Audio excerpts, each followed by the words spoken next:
It's time to be well with your health. I'm Shanna. And I'm Nimeet. Welcome to the Adventist Healthcare and You podcast.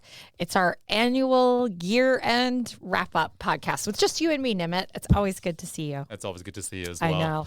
So we've been doing this podcast now for 2 to 3 years, right?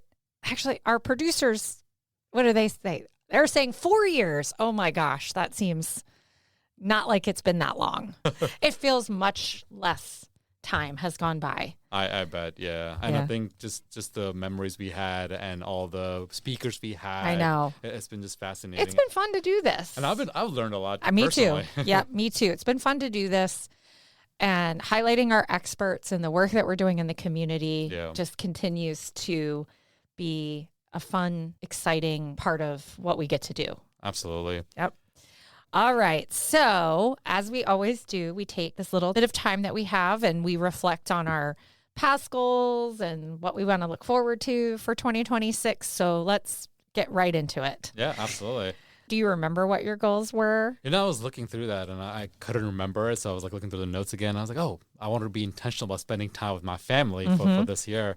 And let me tell you, I spent a lot of time with my family this year and it's been amazing. I've been wanting to dedicate at least a couple of hours a week. And I've been able to dedicate 1 hour a day over the past few months to really just disconnect with technology, disconnect with all these distractions that we have, and just truly just be in the moment with my kids, with my wife, and it's just been truly fascinating. Well, you welcomed 2 new team members. I sure to did. your family and the extended Adventist Healthcare family. So I'm glad you were able to do that this year. You know, we had our twins that were born in March, and my baby girl and baby boy, they're about 8 months old now, and they're starting to crawl, and just the fun holiday events has been really great with That's that. great. Well, my son reached a milestone as well. He's a little bit bigger than yours, but he's now taller than me. So, that's another milestone there reached this year. All right. My goal, I also had to go back and remember what it was to be kinder to myself. Yeah. And, I'm over 40 at this point in life and just body's changing and all of that. And so my goal was to be kinder to myself and the changes that I'm going through. And I feel like I was. I feel like I took more time to think about my health, talk to my doctors, see what I needed to do. And so I didn't necessarily set any sort of health goals, but it was more just to continue to be comfortable and be kind to myself that it's okay that things are changing. Yeah. So. And are you thinking about the upcoming year with that mentality? And what are your thoughts? Yeah, I would like to continue that. Yeah. I would like to continue that. So I'll set a new intention, but I'm going to continue with that idea in mind. So to be kinder. To be kind to myself and mindful of my, negative thoughts. And there's a lot of negative thoughts nowadays, right? And I think just to stay positive in that environment, you need to be very mindful about that. Yeah. So when I was thinking about our past podcast episodes through the year, one thing that continuously comes up year over year is setting goals, being intentional about your goals. And it's more about small steps, not setting something that's unachievable or this huge thing that seems insurmountable, but taking really small steps. Yeah. And I think we heard that from our experts again this year. Yep. That's the way to get something started. Absolutely. So what are your goals for 2026 then? Yeah, so, just building upon the small steps that you need to take to achieve your goal. One of the goals that I've been working on is just to work out a little bit more. Oh, okay. And stretch, I think as my body's getting older as well. And with my 2 new little loved ones that are here in the world, my time has been very constrained. So I'm trying to figure out, how to make time to do a little mini workouts and just stretch while catering to my family. So, what I do is I play with my kids when they're on the floor and I do some stretches and some yoga with them and just put on a video, just follow along with it. Yeah. And they're quick 10-minute to 15-minute videos. Nice. So you could really slice and dice time out of your day to ensure that you're being mindful of your body and then keep up with as you age further. Yeah. Well, and it shows you being active and you're including the family too. So Well, that's I like exactly that it. too. So I have a toddler as well, and he's been stretching with me. So That's whenever I cute. touch my toes, he Yeah. like bends down with me, and he's Yeah. like, "Oh, let's stretch, Daddy." That's So good. That's it's good. been a very good Yeah. activity. So. Not everybody's able to do that, but any little bit that you can encourage, little things like that is nice as a family. Exactly. So I would like to build upon that over the next year Yeah. and probably solidify some more time to just keep those workouts going. Yeah. And then be good role models for my kids as well. That's good. I like that. So my goal for 2026 is I started this year walking more and doing it a couple times a week. I even do it with somebody. Yeah. Because I don't do great kind of doing things on my own. I have a hard time motivating myself to do it on my own. It's good to have an accountability partner. Yes, exactly. And that's kind of what it serves as. Yeah. So I've been doing that more, and it's been really just a nice opportunity to talk and be social. You get caught up in social media and behind the screen sort of things, and this is a different thing. And so I want to keep that practice. Yeah.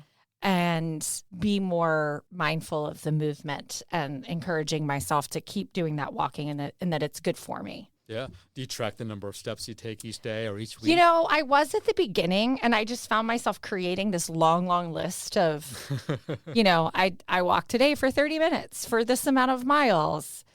And now I'm just like, if I can get to 35 minutes and 2 miles, I'm happy. Yeah. Because to me, that feels like a good amount. And it's what I can do. And then if I can do a little longer and we're still chatting, then we go a little longer. So I found myself being so conscious of wanting to write it down. And, I only did 33 minutes instead of 35 minutes, that it became not fun. So now I'm just like, I'll just walk until I hit 2 miles. Yeah. And that's the goal. Great. So. But I think it's a good measurable goal, right? And you could quantify it, saying, I need to walk at least 2 miles per week or per day, whatever your goals are. So I think when you're setting those goals, it's very important to have those measurable outcomes this way. Yeah. You could hold yourself accountable. Yes. Yep. That's good. And then I'm not too hard on myself if I get to just 30 minutes and I haven't gone quite that. And I'm like, I'm just tired tonight. It's okay. I did it. I at least walked. Yeah. My phone and my devices measure how many steps I do each day. So I've been tracking for the past year or 2 years. But I see the trend going down sometimes. So it's a good motivator for me too, to say, you know what? I need to walk or run a little bit for next couple of weeks. Nice. All right, listeners, hold us accountable to our goals. So reflecting on our podcast this year, what is one topic that you really liked that you thought was a good episode? I was looking through the episodes we did this past year, and the one that really stuck out to me was the one that we interviewed a cardiac patient, a heart attack survivor. Yes. I believe he was in his early 40s when he had the heart attack. I really connected with him when we were talking to him because he was so relatable, because as I'm approaching a similar age and with a significant cardiac history for my family as well, that's something that I need to be mindful. So it was a reality check for me to be mindful of my body and ensure that I'm taking the steps and precautions to be very healthy. So, when I had the yearly check of my provider, I did have those conversations with them saying that, what, I am getting older. I do have a cardiac history. And there's some recommendations that they have. So I've been working with that as well. But I think that speaker really motivated me to take that step. And him sharing his story it definitely touched me. And I'm hoping it touched our audience as well. I think it did. That was one of our second episode. That was one of our most listened to for the year. I believe it. So I think it did. And I agree with you. He had a great story to share and message for the community. So I liked that one as well. What about you? The one that resonated the most with me was our episode with Dr. Carolyn Young for perimenopause. Oh, yeah. It continues to be a hot topic in the news. And it's just, and I'm sort of beginning a stage of life that I'm thinking about that too. So learning more about that was really good for me and made me think differently just about my changing health and changing body. So I really liked that one. Yeah, absolutely. And people don't think about that as they're getting older. And I think after listening to these sessions, they could go back and, what, I need to invest more time in learning more about this because I need to see what I need to do to, cope with it or find out the and resources. ask questions. Correct. Or what questions to ask. Yeah, what questions to ask. Yep, I agree. We started a new podcast this year too that we're proud of, which is our Charting with Dr. McNeil series. As you know, Nimeet, she's our chief medical officer. Yeah, she's amazing. I know, Dr. Patsy McNeil. And she started a new one this year to highlight specifically many of our excellent physicians across Adventist Healthcare and the good work that they're doing. Yeah. So I encourage our listeners to tune into those as well. Yeah, we have a great set of providers at Adventist Healthcare. I think they're truly dedicated to provide to our community. And there's, I had a family member who was a patient a couple of weeks ago. Okay. And we had to go through AHC's healthcare system, and the doctors really helped out with our family members, and we're so caring, and we had such a positive experience. That's excellent. I'm glad to hear that. So check out the Charting with Dr. McNeil series if you haven't yet. All right. As we wrap up, we don't want to make this one too long, but what are we looking forward to with the podcast for 2026? Any topics that you think we should tackle?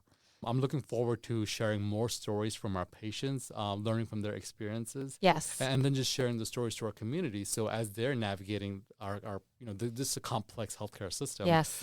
They could understand what they could do, Can or expect resources that they have to help navigate the system themselves. Yes, So I like that. I think that would be something that I'm looking forward to. I would too. Yeah, I like that one. Let's go with that. I think I'm with you on that one. I think more stories from our community, more stories from our caregivers, I think always resonate and can be really much more impactful. Yeah. So looking forward to that.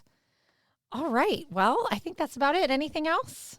No, but I think we just wrapped up a great year. I think so I'm too. looking forward to the next year. Me too. All right. Well, thank you to our listeners. We are so grateful that you tune into each episode.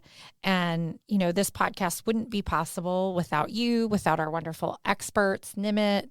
And so continue to tune in, and we always love to hear from you. So if you have any podcast ideas, any topics that you'd like to hear more about, you can always reach out to us at podcast@adventisthealthcare.com.